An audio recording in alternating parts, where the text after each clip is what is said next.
Germ classes में आपका स्वागत है दोस्तों। आइए जर्म क्लास में आज हम लोग रीजनिंग में अल्फाबेट चैप्टर के अंतर्गत टाइप 5 में हम लोग पढ़ेंगे द्वितीय अर्धांश को बदलकर उस पर आधारित जो क्वेश्चन है उसको हम लोग सॉल्व करना सीखेंगे। इसके पहले टाइप 4 में हम लोग वर्णमाला के प्रथम अर्धांश को उसी के जगह पे पलट के और उस पर आधारित क्वेश्चन को हम लोग सीखे थे। आज टाइप 5 में वर्णमाला के द्वितीय अर्धांश को उसी के जगह पे पलट के और हम लोग क्वेश्चन बनाना सीखेंगे कि उस पर आधारित जो क्वेश्चन आता है उसको हम लोग किस तरह से सॉल्व करते हैं और उसका क्या ट्रिक है। तो ये रहा हमारा क्वेश्चन द्वितीय अर्धांश पर आधारित। चलिए इसको हल करते हैं। कैसे हल करेंगे?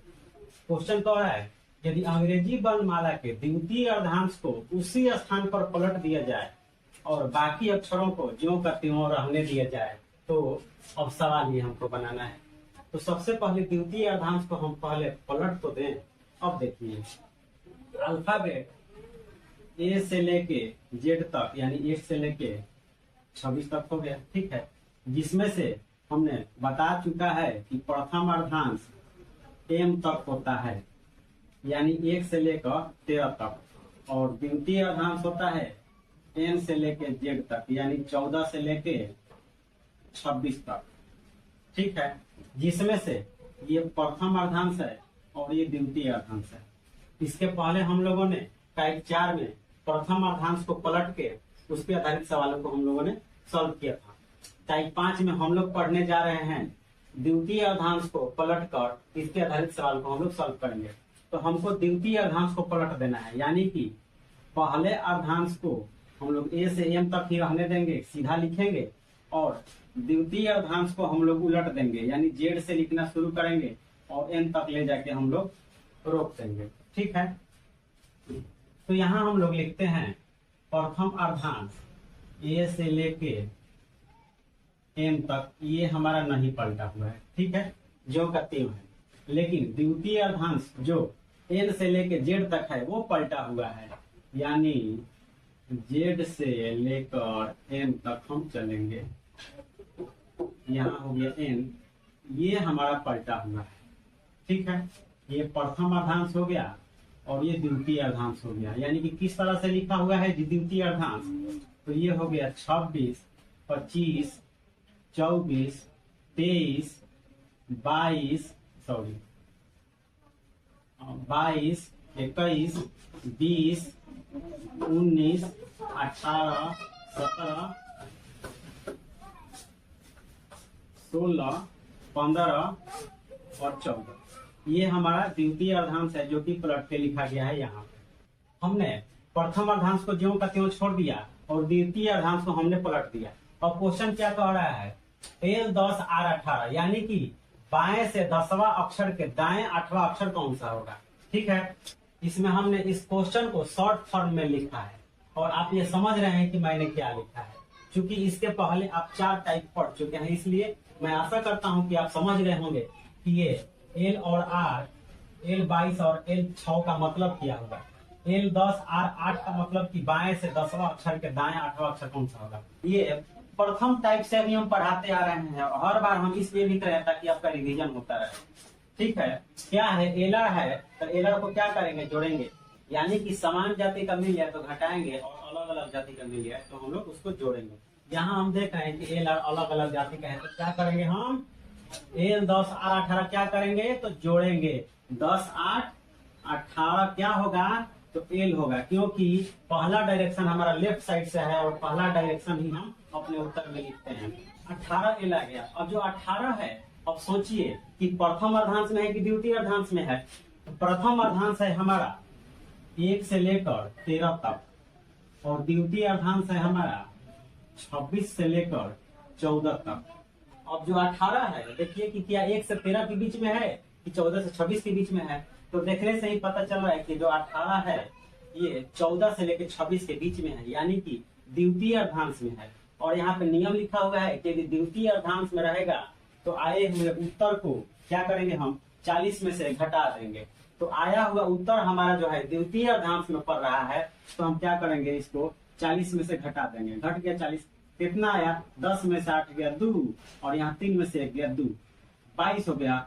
22 लेफ्ट साइड से हो गया, लेफ्ट साइड है तो लेफ्ट साइड ही है और 22 का मतलब क्या होता है बी, और बी हमारा हो गया आंसर। ठीक है, यानी कि बाएं से 10वां अक्षर के दाएं 8वां अक्षर कौन सा होगा, तो हमारा बी होगा, द्वितीय अर्धांश में जाके मिल रहा है।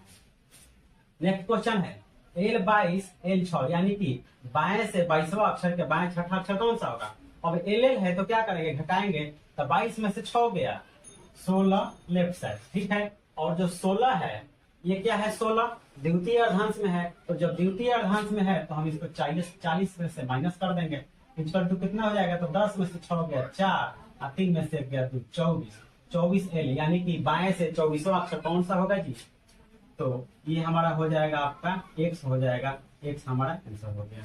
नेक्स्ट क्वेश्चन है R3L4, RL है, क्या करेंगे यहाँ पे हम जोड़ेंगे, 4 3 7, 7 R हो गया। अब देखिए यहाँ पे एक देखिए नियम, उत्तर राइट साइड से आए तो क्या करेंगे, 27 में से घटाएंगे। क्यों घटाएंगे, क्योंकि किसी भी अक्षर का वास्तविक मान लेफ्ट साइड से होता है, यानी कि बाएं साइड से होता है। क्योंकि कोई भी हम क ख ग घ हो या अल्फाबेट हो, हम कोई भी चीज हिंदी में देवनागरी लिपि में जो लिखते हैं वो हम बाएं साइड से लिखना शुरू करते हैं। ठीक है, तो इसलिए किसी भी अक्षर का वास्तविक मान बाएं से होता है, तो हम यहाँ पे वास्तविक मान बाएं साइड से निकालने के लिए हम 27 में से घटा देंगे इसको।